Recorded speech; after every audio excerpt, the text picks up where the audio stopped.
Good morning my dear friends और नमस्कार। आपके अपने चैनल पे general studies by Sameer sir पे आप सबका स्वागत है। आज ये हो सकता है वीडियो थोड़ा रूडिमेंट्री लगे, लेकिन धीरे धीरे इसको और अपग्रेड करके और आपके बहुत काम की चीज़ों को हम यहाँ पर अपलोड करेंगे। ये channel basically BPSC, JPSC, public service commission के जनरल स्टडीज़ रिक्वायरमेंट के सारे मटेरियल, प्रीलिम्स मेंस दोनों के मटेरियल के पॉइंट ऑफ व्यू से यहाँ पे बना हुआ है। सारा चीज़ आपको बाकायदा आपके रिक्वायरमेंट के हिसाब से मिलती चली जाएंगी। आपको सारा चीज़ अवेलेबल होगा यहाँ पर, और आपको जहाँ भी ज़रूरत होगी आप मेरे से रिक्वायरमेंट होगी आप पूछ सकते हैं, मेरे से डिस्कस कर सकते हैं। ठीक है, ओके।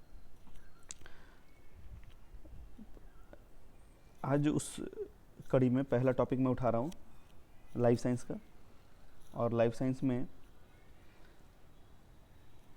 पहला टॉपिक है ये जेपीएससी 6 जेपीएससी में भी क्वेश्चंस आ चुके हैं। आज ये टॉपिक बेसिकली 6 जेपीएससी के पर्पस से ही है, 7 जेपीएससी के पर्पस से ही हम डाल रहे हैं इसको। तो पहला टॉपिक है आपका सेल बायोलॉजी, कोशिका विज्ञान। और कोशिका विज्ञान में जब हम इसको पढ़ेंगे तो इसको 3 टॉपिक्स के अंदर पढ़ना पड़ता है। पहला है फंडामेंटल ऑफ सेल, मतलब कोशिका की मूलभूत बातें। दूसरा है सेल स्ट्रक्चर, कोशिका संरचना। और तीसरा है सेल डिवीजन, कोशिका विभाजन।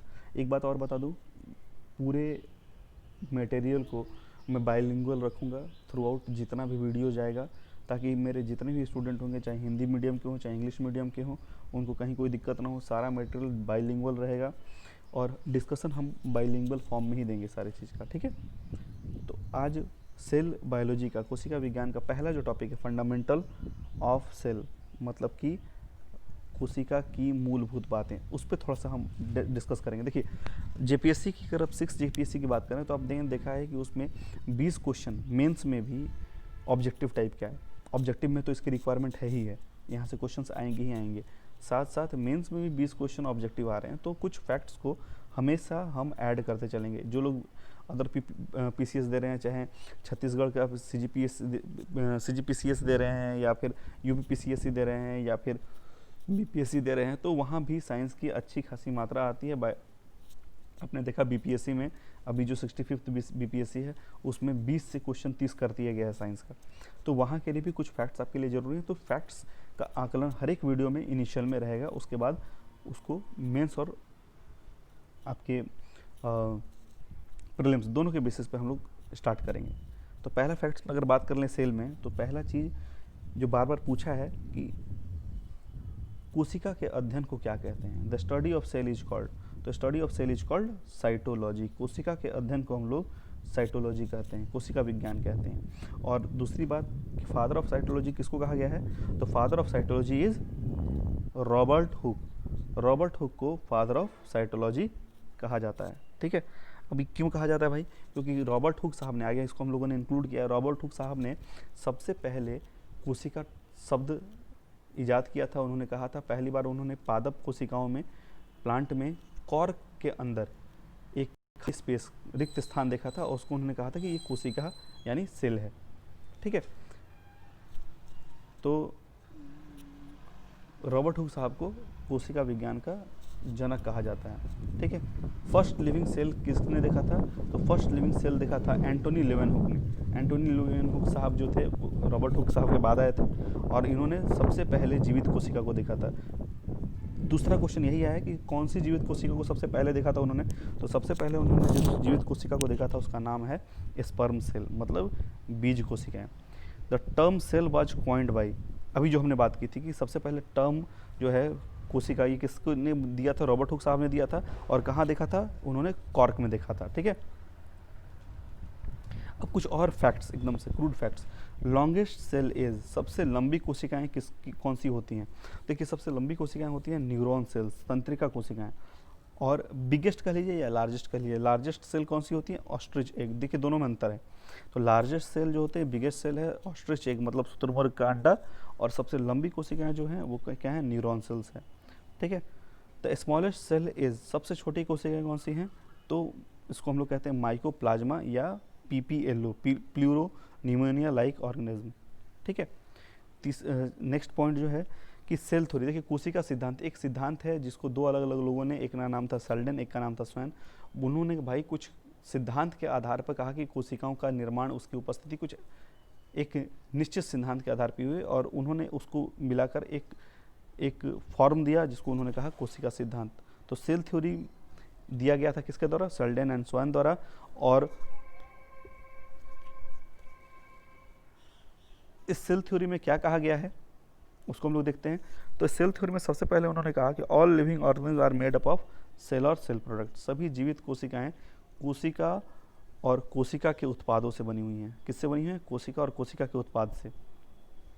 दूसरी इंपॉर्टेंट पॉइंट है ओमनी सेलुलर एसेलुलर, मतलब कि जो भी अभी कोशिकाएं बन रही हैं या बनेंगी वो कहीं ना कहीं किसी जीवित कोशिकाओं से ही उत्पन्न हुई हैं। बिना किसी कोशिका के कोई कोशिका का निर्माण नहीं हो सकता। All living cells are formed और produced by a pre existing cell, किसी न किसी उपस्थित कोशिकाओं से ही बना हुआ है। ठीक है, अब जब इतनी बात आती है तो उसके बाद हम लोग पूछेंगे भाई कि भाई कोशिका है क्या। तो उसको मैंने नोट्स में नहीं डाला क्योंकि इतना बेसिक चीज़ नहीं पूछता, यहीं डिस्कस कर देते हैं कि कोशिका है क्या। तो कोशिका का डिफिनीशन आता है कि cell is fundamental structural unit of life. तो कोशिका क्या है? वो जीवन की मूलभूत और संरचनात्मक इकाई है। ठीक है, और क्रियात्मक इकाई भी है। Structural, fundamental and functional unit of life. ठीक है, कोशिका को कहा जाता है। अब मान लीजिए कि कोशिका को स्ट्रक्चरल फंक्शनल यूनिट क्यों कहा जाता है? देखिए जीव बहुत प्रकार के होते हैं, आगे हम लोग आने वाले वीडियोज में उसको डिस्कस करेंगे, जिसमें से कि हो सकता है कि कुछ जीव जो हैं वो ऐसे हों जो हमको नहीं दिखते हैं, जैसे बैक्टीरिया, जैसे कि वायरस। तो कुछ ऐसे चीज़ें हैं जिसको आप विषाणु कहते हैं, अभी कोरोना काफ़ी चल रखा है। तो कुछ जीव ऐसे होते हैं जिसको हम लोग अपनी नंगी आंखों से देख नहीं सकते, एकल कोशिकीय होते हैं, यूनिसेलुलर होते हैं। और कुछ जीव जैसे हम लोग हैं जो कि बहुत सारी कोशिकाओं से बने हुए हैं, पादप हो गया, प्लांट हो गया, एलिफेंट, कितनी भी बड़े बड़े जीव हैं वो बहुत सारी कोशिकाओं से मिलकर बने हुए हैं। अगर किसी जीव के अंदर से कोशिकाओं को निकाल लिया जाए तो उस जीव का जो अस्तित्व है वो खत्म हो जाता है। इसी कारण से एक कोशिका अपने आप में जीवन के सारे क्रम को करने के लिए पूरी तरह से सक्षम होती है, लेकिन कोई भी जीव बिना कोशिका के जीवित नहीं रह सकता। इसी कारण से कोशिका को जीवन का संरचनात्मक और क्रियात्मक इकाई कहा जाता है। ठीक है, लेकिन जो क्वेश्चन आता है यहाँ से पूछेगा कि भाई कोशिका क्या है, कितने प्रकार का है। तो यहीं से बात आती है कि टाइप ऑफ सेल, कोशिका के प्रकार कौन कौन से हैं। तो कोशिका के प्रकार अन्य अन्य अवस्थाओं में अन्य अन्य प्रकार से उसको विभाजित किया गया है। पहला on the basis of structure, मतलब संरचना के आधार पर। तो संरचना के आधार पर कोशिका मुख्य रूप से दो प्रकार की होती हैं। एक हो गया प्लांट सेल, पादप कोशिका, और दूसरा हो गया एनिमल सेल, मतलब जंतु कोशिका। ठीक है, तो प्लांट सेल और एनिमल सेल को क्यों अलग किया गया है, क्या अंतर है, ये क्वेश्चन आपके मेंस के पर्पस से बन सकता है, जो आपके जेपीएससी में 6th पेपर में जो साइंस का है उसमें पूछ सकता है, या आपके बीपीएससी के 3rd पेपर में इसको पूछा जा सकता है मेंस के पर्पस से। तो क्वेश्चन है what are the major structural difference and similarities between plant and animal cell. पादप और जंतु कोशिकाओं के बीच कौन कौन सा अंतर और समानताएं हैं, व्याख्या करें। उसको अब एक क्वेश्चन का फॉर्म है कि व्याख्या किया जाए, उसको पूछा जाए। तो ये कहीं भी अगर डिफरेंस की बात आती है तो डिफरेंस को हम लोग एक्सप्लेन करते हैं टेबुलर फॉर्म में, वो ज़्यादा बेटर रहता है। तो क्या क्या दोनों में समानताएं, देखिए बहुत सारा पॉइंट एक साथ हमने टेबल में एक जगह आपको इकट्ठे दिखा दिया है, आपको समझने में आसानी होगी मित्रों। ठीक है, सो प्लांट सेल जो हैं उसके अंदर एक खास प्रकार की संरचना होती है, इसको हम लोग कहते हैं सेल वॉल, कोशिका भित्ति। देखिए कोशिका भित्ति प्लांट की बहुत मुख्य गुण होता है जो कि एनिमल में एब्सेंट होता है। ठीक है, तो कोशिका भित्ति की उपस्थिति प्लांट में होती है। Plant have cell wall, cell wall is absent in animal, लेकिन वो एनिमल में प्रेजेंट नहीं होता है। प्रेजेंस ऑफ वैक्यूल्स, वैक्यूल्स की उपस्थिति, देखिए प्लांट में वैक्यूल्स जिसको हम लोग रिक्तिका या राजधानी कहते हैं वो प्लांट में उपस्थित होता है, लेकिन एनिमल में वैक्यूल्स या तो नहीं होता, अगर होता है तो बहुत रूडिमेंट्री होता है। ठीक है, तीसरा डिफरेंस है कि प्लांट में जो न्यूक्लियस होता है वो केंद्रीय नहीं होता है, मतलब एक बीच सेंटर में नहीं होगा। हालांकि उसको केंद्रिका कहेंगे लेकिन वो बीच सेंटर में, केंद्र में उपस्थित नहीं होता है प्लांट के अंदर, ठीक है। तो न्यूक्लियस जो है वो प्लांट में नॉन सेंट्रल होता है, लेकिन एनिमल में हमेशा क्या होगा, सेंट्रल होगा, ठीक है बच्चों। चौथा डिफरेंस है एब्सेंस ऑफ सेंट्रियोल, तारकाय की उपस्थिति। तो तारकाय क्या होता है, इसको आगे हम लोग बात करेंगे। देखिए सेल डिवीजन में इसकी जो इसकी आवश्यकता होती है, इसको सेंट्रियोल कह लीजिए या सेंट्रोजोम्स कह लीजिए। तो प्लांट में सेंट्रोजोम्स नहीं होता, ठीक है, लेकिन एनिमल में सेंट्रियोल या सेंट्रोजोम्स की उपस्थिति होती है। आगे पढ़ाएंगे क्या होता है ये। जो नेक्स्ट डिफरेंस है कि गोल्जी बॉडी जो होता है, यानी गोल्जी काय इसको हिंदी में कहते हैं, वो प्लांट में डिस्टॉर्टेड होता है और इसी को हम लोग कहते हैं डिक्टायोजोम्स। क्या कहते हैं, डिक्टायोजोम्स, ओके। और ये गैल्जी अपरेटस जो है वो एनिमल में बहुत वेल ऑर्गेनाइज्ड होता है। एनिमल में ये कैसा होता है, ऑर्गेनाइज्ड फॉर्म में होता है, ठीक है। प्लांट में सेल डिवीजन के समय जिस तरीके से डिवीजन होता है उसमें एक खास उपस्थिति होती है एस्ट्रल रे की। तो प्लांट में सेल डिवीजन में एस्ट्रल रे बनता है, लेकिन एनिमल में स्पिंडल फाइबर बनता है। स्पिंडल फाइबर को अगर आपको हम बताएं तो ये सेंट्रोजोम्स में ही बनता है, ठीक है, ओके। तो ये मुख्य डिफरेंस है। और एक और मुख्य डिफरेंस है कि प्लांट में लवक की उपस्थिति होती है, प्लास्टिड्स। देखिए आप जो फोटोसिंथेसिस पढ़ते हैं, प्रकाश संश्लेषण, ये इसी प्लास्टिड्स के अंदर होता है और ये एक बहुत मुख्य गुण है प्लांट सेल का। प्लांट सेल है तो उसके अंदर प्लास्टिड्स होगा ही, लेकिन एनिमल सेल में प्लास्टिड्स की उपस्थिति नहीं होती है। तो ये कुछ मुख्य डिफरेंस है प्लांट और एनिमल सेल का। आपको जब क्वेश्चन आएगा, देखिए जेपीएससी के पर्पज से अगर हम बात करें तो क्वेश्चंस 32 मार्क्स के रहेंगे और आपको वेल इलेबोरेटेड आंसर देना है वहाँ पर। बीपीएससी के मेंस में भी आपके आंसर वेल एलोबरेटेड रहेंगे, तो आपको मार्क्स लेने में, फेच करने में आसानी होगी। मेंस की बात कर रहे हैं, लेकिन यहाँ पर कुछ कुछ बातें ऑब्जेक्टिव के लिए भी निकल के चली आई हैं। पॉइंट फॉर्म में लिखा हुआ है, जब आप क्वेश्चन कीजिएगा तो ऑब्जेक्टिव में भी आपको ये चीज़ मिल जाएगा, ठीक है। अब सिमिलरिटीज़ क्या है प्लांट और एनिमल सेल की, तो पहला है both have presence of cell membrane, दोनों में सेल मेम्ब्रेन की उपस्थिति होती है। दूसरा सिमिलरिटीज है जिसकी बी की बात कर लें, composition of cytoplasm is same, मतलब जो जीवन द्रव्य होता है, हम आगे बात करेंगे जीवन द्रव्य क्या होता है, तो जीवन द्रव्य का कंपोजिशन क्या होता है, सेम होता है। Both have presence of DNA as genetic material, दोनों में जो हम लोग बात करेंगे कि जेनेटिक्स क्या होता है कि एक जीव से दूसरे जीव में जो गुण का आदान प्रदान होता है वो जो होता है उसको हम लोग जेनेटिक मटेरियल कहते हैं, और दोनों में क्या होता है, डीएनए की ही उपस्थिति होती है, ठीक है। बोथ में, दोनों में, प्लांट और एनिमल में सेल डिवाइडेड टू इंक्रीज, कोशिका का संख्या बढ़ने के लिए कोशिका विभाजन ही होता है दोनों में, ये मुख्य रूप से देखा जाता है, ठीक है। दोनों में माइटोकॉन्ड्रिया, देखो हम माइटोकॉन्ड्रिया को आगे कहते हैं पावर हाउस ऑफ सेल, तो दोनों में माइटोकॉन्ड्रिया की उपस्थिति होती है जिसको सूत्रकणिका कहते हैं, जो कि हम लोग पावर हाउस ऑफ सेल कहते हैं, दोनों में उपस्थित रहता है। और साथ साथ कुछ कोशिकांग जैसे कि राइबोसोम, लाइसोसोम, एंडोप्लाज्मिक रेटिकुलम, ये दोनों में पाए जाते हैं, ठीक है, ओके, गुड। अब जब हमने देख लिया कि on the basis of structure कैसे कौन कौन से टाइप हैं सेल के, तो अब बात आता है कि on the basis of origin, origin मतलब कि उत्पत्ति के आधार पर कोशिका के कौन कौन से प्रकार हैं, ठीक है। तो अगर हम बात करें उत्पत्ति के आधार पर कोशिका के प्रकार, तो ये मुख्य रूप से दो प्रकार के होते हैं। एक को हम लोग कहते हैं प्रोकैरियोटिक सेल और दूसरे को कहते हैं यूकैरियोटिक सेल। प्रोकैरियोटिक सेल क्या होता है कि प्रो मतलब होता है प्रिमिटिव, पुराना, कैरियन मतलब न्यूक्लियस, ऐसा जिसके अंदर पुराना केंद्रिका हो, पुराना न्यूक्लियस हो। ये एक तरह से मिसनोमर है, इसके अंदर पुराना केंद्रिका होता ही नहीं है, ठीक है। बस मुख्य रूप से समझने वाली बात है कि ये पुराना कोशिका होता है, मतलब जो विकास के क्रम में बहुत इनिशियल्स जो सेल बने थे उसको हम लोग प्रोकैरियोटिक सेल कहते हैं। और यूकैरियोटिक सेल, यू मतलब होता है नया, कैरियन मतलब केंद्रिका, तो जिसकी केंद्रिका नहीं होती है, यानी जो सेल अब नए डेवलप्ड सेल हैं उसको हम लोग यूकैरियोटिक सेल कहेंगे, ठीक है। तो यहाँ से बात आती है कि जैसे हम कहें कि मेंस में आता है क्वेश्चन रिटन, तो यहाँ से पूछ सकता है कि discuss the basic difference between prokaryotic और यूकैरियोटिक सेल, या ऐसा दे सकता है आपको कि what are the basic contrasting features between prokaryotic and eukaryotic cell, elaborate, ऐसा करके कोई भी क्वेश्चन आपको दिया जा सकता है मेंस में, ठीक है। हिंदी में कह सकता है कि प्रोकैरियोटिक कोशिका तथा यूकैरियोटिक कोशिकाओं में अंतर बतलाएं। तो एक करके इनके अंतर को हम लोग यहाँ पर देखेंगे, समझेंगे, ठीक है बच्चों। तो प्रोकैरियोटिक कोशिकाएं, जैसे कि हमने कहा कि ये वैसी कोशिकाएं हैं जो कि विकास के क्रम में पुरानी होती हैं।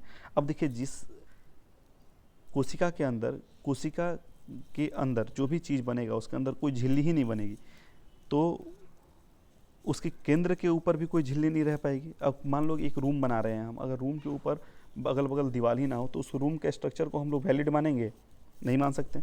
तो याद रखिए कि प्रोकैरियोटिक कोशिकाओं में क्योंकि केंद्रिका झिल्ली ही नहीं होती, तो अब जिसको हम न्यूक्लियर मेम्ब्रेन कहते हैं, अब न्यूक्लियर मेम्ब्रेन ही नहीं होगा तो कहेंगे कि न्यूक्लियस है, यानी कुल मिला के वहाँ पर न्यूक्लियस क्या होता है? एब्सेंट होता है। तो याद रखिएगा कि प्रोकैरियोटिक कोशिकाओं में nucleus is present without any membrane, उसके अंदर मेम्ब्रेन नहीं होता, मतलब वो एब्सेंट होता है, ठीक है। लेकिन यूकैरियोटिक कोशिकाओं में जैसे कि हम लोग हो गए, तो हमारी कोशिकाओं में क्या होता है कि जो न्यूक्लियस है उसके बाहरी आवरण में न्यूक्लियर मेम्ब्रेन की उपस्थिति होती है, पूरी तरह से न्यूक्लियर मेम्ब्रेन का घेरा होता है। तो इस कारण से वो यूकैरियोटिक कोशिकाएं जो हैं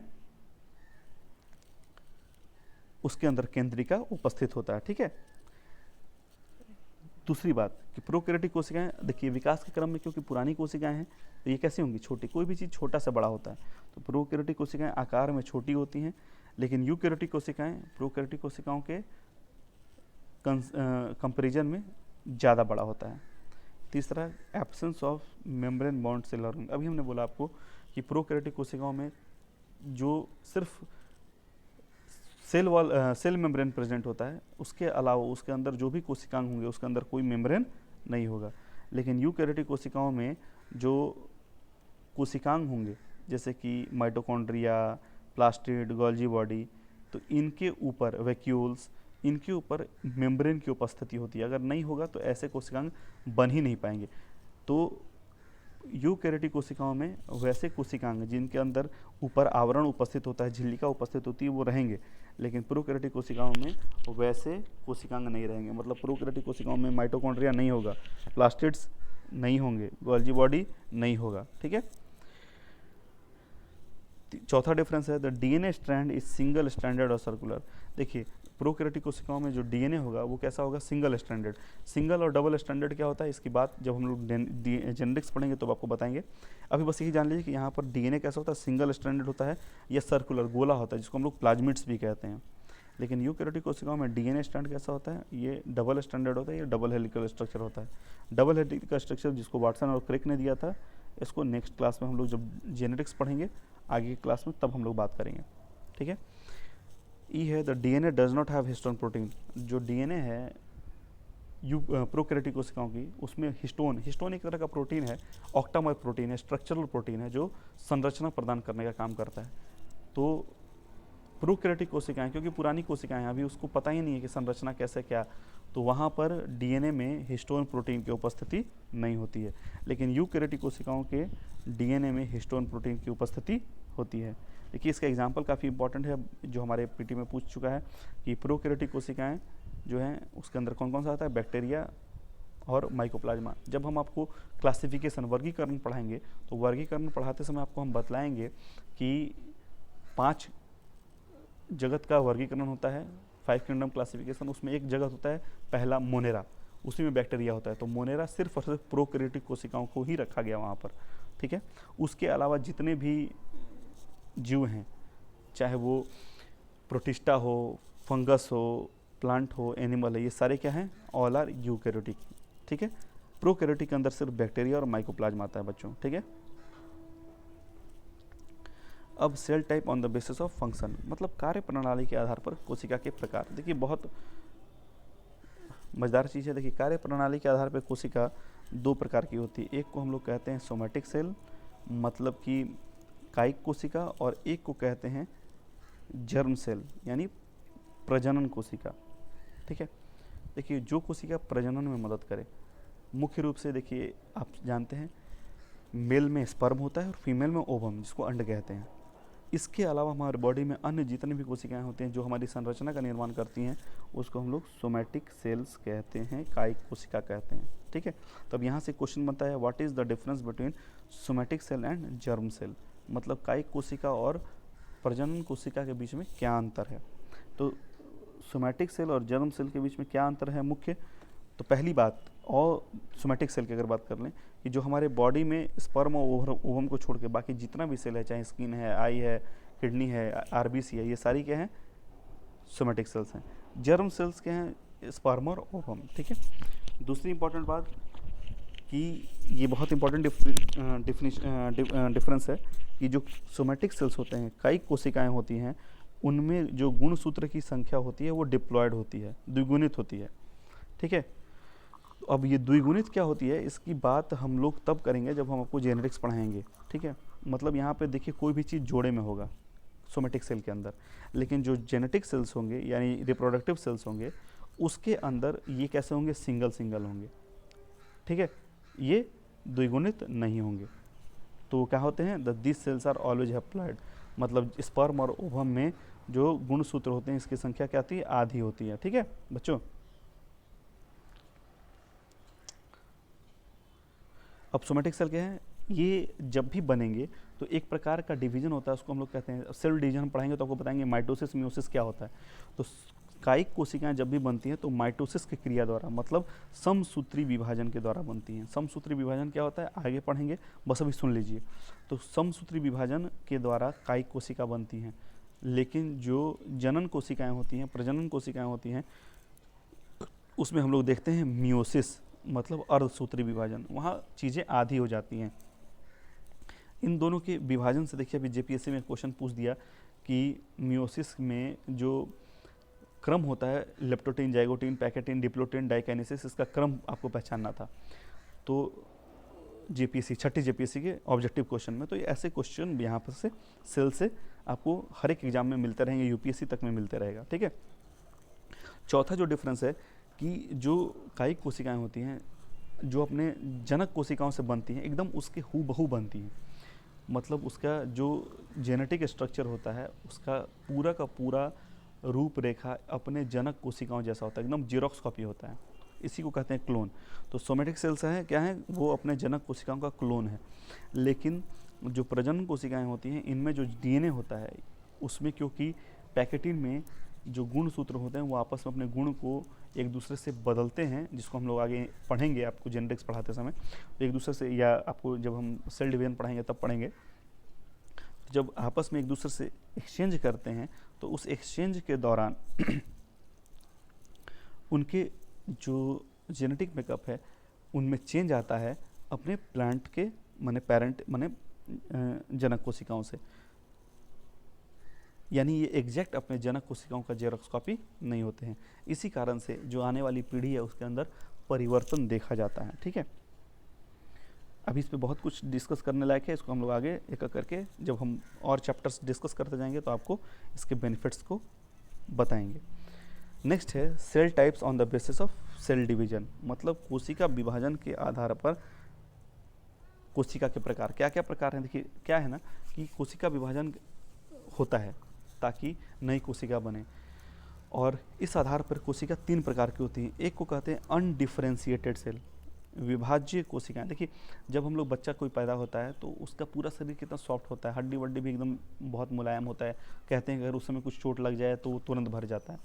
लेकिन वही अगर हम लोग थोड़े बड़े हो जाते हैं और जब कोई वृद्ध होता है तो उसको जब चोट लगती है तो उसको भरने में टाइम लगता है। कारण क्या होता है कि जो बचपन होता है उसमें जितनी भी कोशिकाएं होती हैं वो नई होती हैं और उनमें विभाजन की क्षमता होती है। तो जिन कोशिकाओं में विभाजन करके अन्य कोशिका बनाने की क्षमता होती है उसको कहते हैं अनडिफरेंशिएटेड सेल। कुछ कोशिकाएं हमारे शरीर में हमारे बुढ़ापे तक विभाजन की क्षमता को रखे रहती हैं, जैसे कि हमारा बोन मैरो, अस्थि मज्जा, स्टेम सेल्स। तो ये जो स्टेम कोशिकाएं जो हैं, तो ये कोशिकाएं हमारे शरीर में हमेशा नई कोशिकाओं का निर्माण करते रहती हैं ताकि कहीं अगर कोई कोशिका की क्षतिपूर्ति करनी हो किसी डैमेज का तो वो कर सकें, ठीक है। दूसरा आता है जिसको कहते हैं डिफरेंशिएटेड सेल, मतलब कि अविभाज्य कोशिकाएं। वैसी कोशिकाएं जो परमानेंट होगी, जैसे देखिए हमारी आँखों की कोशिकाएं, हमारे किडनी की कोशिकाएं, हमारी न्यूरॉन सेल्स मतलब कि तंत्रिका कोशिकाएं, ये एक बार बन करके एक खास मकसद के लिए, एक खास संरचना के लिए डेवलप हो गई। अब ये फिर से दोबारा विभाजन करके कोई और कोशिका का निर्माण नहीं कर सकती। तो वैसी कोशिका जिनके अंदर विभाजन की क्षमता खत्म हो गई, जैसे स्पर्म, आरबीसी, तंत्रिका कोशिकाएं, ओवम, तो उसको हम लोग कहते हैं अविभाज्य कोशिकाएं, डी डिफरेंशिएटेड सेल।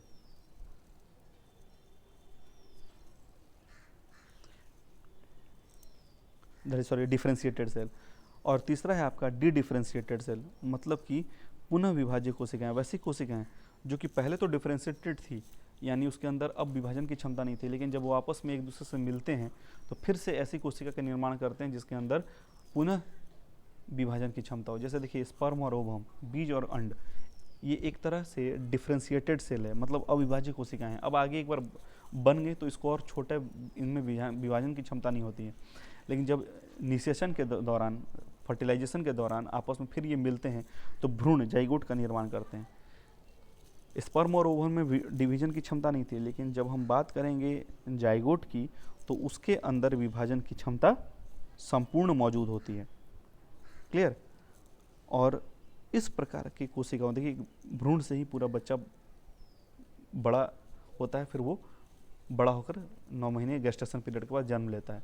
तो उतना बड़ा बच्चा का जो जन्म होता है वो एक छोटे कोशिका के समूह से होता है, जिसको हम लोग भ्रूण कहते हैं। तो वैसी कोशिकाओं, वैसे सेल को हम लोग कहते हैं डी डिफरेंशिएटेड सेल। ठीक है बच्चों, तो आज के सेशन में इतना ही हम लोग डिस्कस करते हैं। आज हम लोग फंडामेंटल ऑफ सेल किए, नेक्स्ट हम लोग करेंगे सेल स्ट्रक्चर को। लेकिन इससे पहले कि हम नेक्स्ट वीडियो डालें, अपने समीर सर के इस वीडियो को लाइक कीजिए, सब्सक्राइब कीजिए और शेयर कीजिए। इसमें सारा मटेरियल आपको पब्लिक सर्विस कमीशन के जनरल स्टडीज़ का एकदम बाकायदा प्लेलिस्ट बना के मैं डालते जाऊंगा। आपको इसकी बेनिफिट्स लगातार होंगी, आपको अलग से कहीं कोई नोट्स बनाने की ज़रूरत नहीं पड़ेगी। ये सारा चीज़ आपको PDF के फॉर्म में सारा ऐसे ही बनाए मिल जाएगा। और अभी कुछ वीडियो रूडिमेंट्री हैं, इसको और बेहतर तकनीक द्वारा और रिफाइंड तरीके से आपको दिया जाएगा, लेकिन उसके लिए थोड़ा सा आप हमें भी मानसिक बूस्ट दीजिए। इसको लाइक कीजिए, सब्सक्राइब कीजिए और अन्य लोगों तक पहुंचाइए, जिससे कि उसको इनका बेनिफिट पूरा हो सके। तब तक के लिए थैंक यू। और नेक्स्ट वीडियो हमारा आएगा, फिजिक्स केमिस्ट्री हो या फिर हिस्ट्री पॉलिटी हो, एक एक करके सारे टॉपिक्स को हम लोग टच करते जाएंगे और पर डे आपको वीडियोस मिलते चले जाएंगे with all contents. Okay then, thank you friends.